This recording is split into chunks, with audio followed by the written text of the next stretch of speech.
Okay, so this reel I created using a really old meme.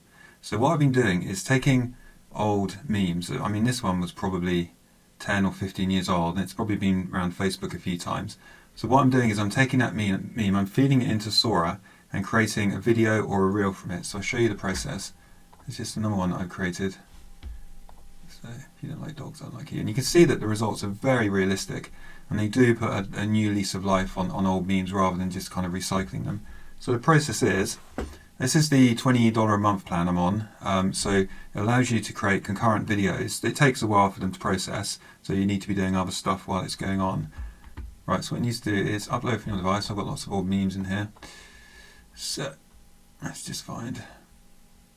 What we want is one that's going to fit onto a reel, because reels are a really hot format in 2025. So we're going to go for 9:16. Now you see that's actually taking that perfectly.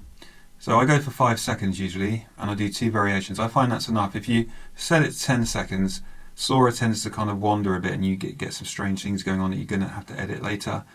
So then we just press that. So it's going to take probably 5 minutes to process. Let's add it to the queue.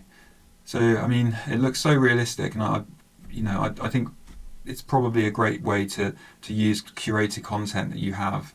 I always say you should, whenever you see a viral meme, is store it away, copy the image, put it in a directory somewhere, because you can come back to it and you can create amazing new content like this.